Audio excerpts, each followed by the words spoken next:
और भ्रष्टाचार के खिलाफ अगर आप वाकई कुछ करना चाहते हैं तो अपनी इच्छा को दीजिए अपनी आवाज, कीजिए मतदान। मेरा वोट मेरी ताकत।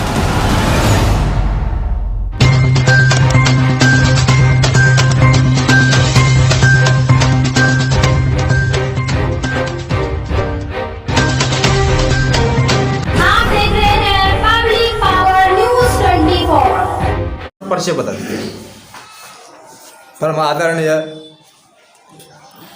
मैं औड़ा पंचायत प्रखंड पुरैनी जिला मधेपुरा का अस्थायी निवासी हूँ। मैं इस बार पंचायत चुनाव में जो चुनाव मैदान में उतरे हैं, जनता के बीच में मैं 3 पंचवर्षीय से चुनाव संग्राम में लड़ते आ रहे हैं और हर बार मेरा बढ़ता जा रहा है। इस बार भी मैं जनता के बीच में सौहार्द और सहयोग से चुनाव मैदान में खड़े उतरे हैं। किस पद के लिए आपने चुनाव मैदान में आए हुए हैं? मैं चुनाव मैदान में मुखिया पद से प्रत्याशी से मैं चुनाव मैदान में खड़ा हूँ। क्या छाप मिला आपको इस बार चुनाव में?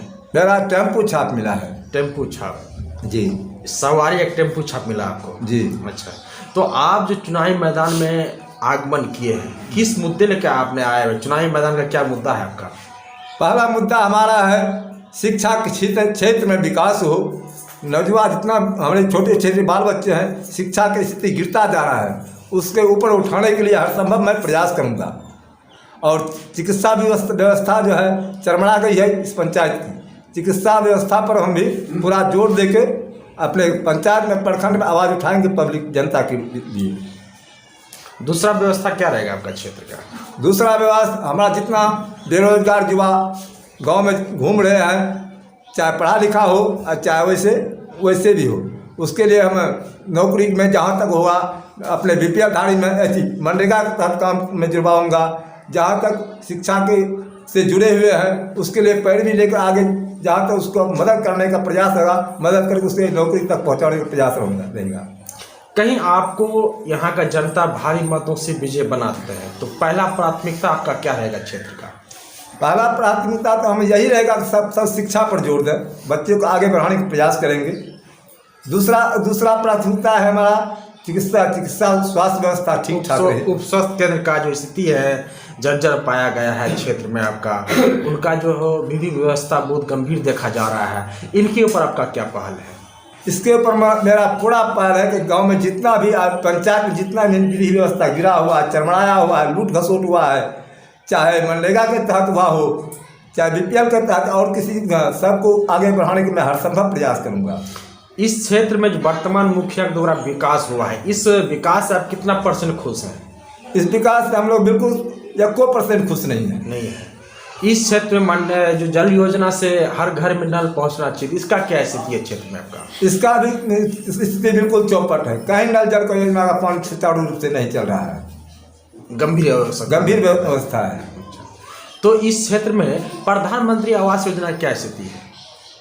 बहुत 50% आया है। 50% लाभों को लाभ मिला है और 50% नहीं मिल पाया है, अभी नहीं मिल पाया है। तो इस क्षेत्र में जो है विकलांग एवं हो विधवा हो, हर घर में जो है हर विधवा को भी सरकारी लाभ मिलना चाहिए, इनका क्या स्थिति है क्षेत्र में? इसमें भी 50% मिला है, 50% नहीं मिला है। उसके लिए हम लोग सवाल उठा के उसका हक दिलाने का प्रयास करूंगा।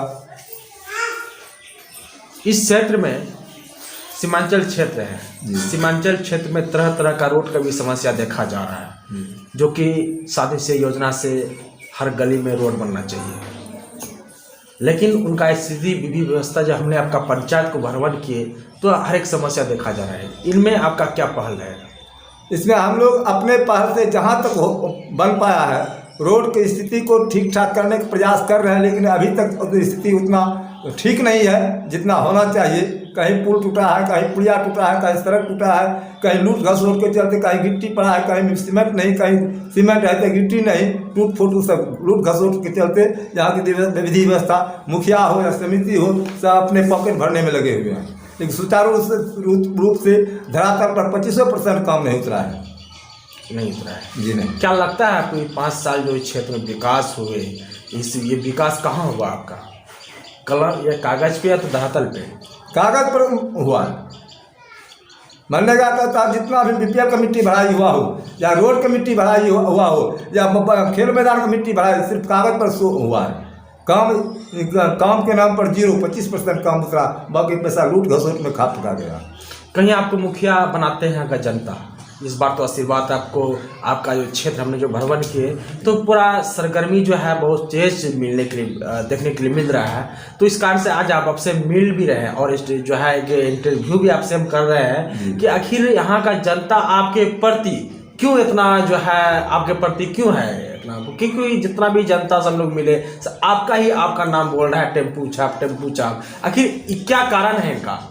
इसका कारण हमने जो आज जब से हम राजनीतिक में पहल की तब तक गांव में जो भी विकास हमारा चरमराया हुआ था, हमने विकास के मुद्दा को उठाया और सब साथियों के ग्रामीण सहयोग से मैंने इस सरकारी व्यवस्था, एक हड़ावा बोलता है उसको, सरकारी ज़मीन था, उसको हमने सरकार के सहयोग से और ग्रामीण के युवा के सहयोग से मिट्टी भरवाने का खेल मैदान बनवाया। खेल मैदान बनवाने के बाद मैं चाहता सरकार से पैरवी करके बाउंड्री वाल किया और रोड बनवाया और हमारे गांव में सुभाष चंद्र बोस नाम का एक ऐसा रौनक प्रतिमा बना करके, सुभाष चंद्र बोस की प्रतिमा बनाकर गांव का गौरव बढ़ाया मैंने। और हमारे दुर्गा मंदिर का जमीन अतिक्रमण लोग बसे हुए थे, नहीं उसको अतिक्रमण मुक्त करके विकास का काम किया। शिव मंदिर का निर्माण हमारे गांव में वर्षों से पड़ा हुआ था, उसको सारे ग्रामीण के सहयोग से मैंने शिव मंदिर का निर्माण कराया। और गली में जितना भी रोड या मेन रोड से होके न गली गली जो रोड बनवाया, सारा सब ग्रामीण के साथ लेके सब रोड बनवाया, गली नली बनवाया, मेन रोड बनवाया। जितना भी विकास का मुद्दा हो हमारे नेतृत्व में बना है और हमारा गाँव जितना ग्रामीण जनता है मेरे साथ है। इस पंचायत का तमाम लमसम आपका जनता है, आपका चर्चा में ला रहे हैं, लाए हुए हैं कि मुखिया नहीं रहने के बावजूद भी हमको लाभ मिल रहा है या हर दुख सुख में मेरे साथ हैं मुखिया जी। इसमें कितना % सत्य है या असत है? इसमें 100% सत्य है। मैंने हर एक जितना भी तमाम हमारे ग्रामीण हैं, हर एक के घर में चाहे किसी भी प्रकार समस्या होता है, दिन हो या रात हो, जब भी हो दुख सुख में साथ बढ़ाते हैं। एक ऐसा घर नहीं है जो हम उसके ऐसा मंद नहीं है, सबके घर में अपना समय देकर अपना काम छोड़ करके उसके दुख सुख में हाथ बटाते हैं। हर समस्या में केस हो, मुकदमा हो, कोई भी काम हो, हर दिन रात सेवा, जनता की सेवा में लगे हुए रहते हैं। कब से जुड़े हुए हैं आप समाज सेवा में? मैं करीब 2000 से पहले से मैंने समाज सेवा करना शुरू किया, पंचायत राज से पहले से। तो पंचायत राज जब से लागू हुआ तब से आप जो समाज सेवा में जुड़े हुए हैं? जी। अच्छा, तो कभी सफलता आपको मिला यहाँ का जनता से? जनता तो इसी चुनाव मैदान में आते रहे हैं। वोट जब भी पंचवर्षीय चुनाव आता है, मैं नामांकन प्रत्याशी होता हूँ, वोट 200, 400, 500, 700, 800, 850, 900 तक हमें प्राप्त हो बढ़ते जा रहा है। इस बार क्या लग रहा है आपको, जनता का आशीर्वाद मिल रहा है आपको? जी, इस बार हमारा जनता पूरे ग्रामीण हमारे साथ है और पंचायत में घूमते पंचायत में मेरा हवा बच चुका है कि टेम्पू छाप निकलेगा और मुखिया अगर जीत जाऊंगा तो गांव का सर्वांगीण विकास, पंचायत का विकास करूंगा। ये जनता से सत्य वादे कर रहे हैं जी, क्योंकि जब चुनाव का समय आते हैं तो हर एक नेता वादे करते हैं कि हम जीतेंगे, ये करेंगे, वो करेंगे। आखिर आपके पर जनता क्यों विश्वास करेगी? इसलिए विकास करेगा, विश्वास करेगा। मैं जनता के बीच में हर समय हर पल दिन रात सेवा करता हूँ और विकास की जब भी कोई बात होती है समूचा गांव बैठक के चौपाल के माध्यम से और विकास के बात के रखता हूँ। जनता जो बात मुझे आशीर्वाद देता है उस मुद्दा को उठा के लेके आगे बढ़ते हैं। पहला मुद्दा ये भी मेरा मुद्दा जनता से वादा किया है, अगर हम मुखिया पंचायत का बन जाऊंगा तो खेरों मौजा के विकास पर नाम पर अगर अलग पंचायत भवन बनाऊंगा, पंचायत बनाऊंगा। क्योंकि हमारा जो पंचायत है 10,000 आबादी है, 10,000 आबादी में 2 पंचायत बनना चाहिए। जनता से मैं वादा किया हूँ कि जब हम मुखिया बनेंगे, हम पहले प्राथमिकता हम पंचायत को फुटाकर अपना पंचायत खेरों पंचायत बनाऊंगा। निर्मल पंचायत बनाने का आपका प्रयास है? जी, है ना जी, आदर्श पंचायत बनाने का तो प्रयास करूंगा। आदर्श पंचायत, जी। अच्छा, जनता से क्या अपील करना चाह रहे हैं आप फिर? जनता से यही अपील करना चाहते, आपका आशीर्वाद मेरा प्रयास, आप जो जनता में आपका आशीर्वाद मेरे साथ रहा, मैं हर जनता का हर घर तक जो भी सरकार की योजनाएं हो धरातल उतार के सबको सब अपने जनता तक बीच लाऊंगा और उसको हक दिलाने का प्रयास करूंगा। सरकार का जो भी योजनाएं हैं जी। धरातल पे लाने का आपका प्रयास रहेगा, जनता के बीच जो दुख सुख का जो विकास अभी तक नहीं हुए हैं, ये आपका फुल प्रयास रहेगा कि हमने जनता को अभी तक जो लाभ नहीं मिले उनको लाभ दिलाने का आपका प्रयास रहेगा। जी, जितना भी हमारा सरकारी लाभ हो जनता के बीच ला कर उसका हक दिलाने का प्रयास रहेगा। क्या नाम हुआ आपका? मेरा नाम विनोद शर्मा हुआ। प्रखंड क्या हुआ? पुरैनी। पंचायत और आए। जो मुखिया प्रत्याशी हैं ये महिला से, उनका क्या नाम है? उसका नाम है चंद्रावती देवी।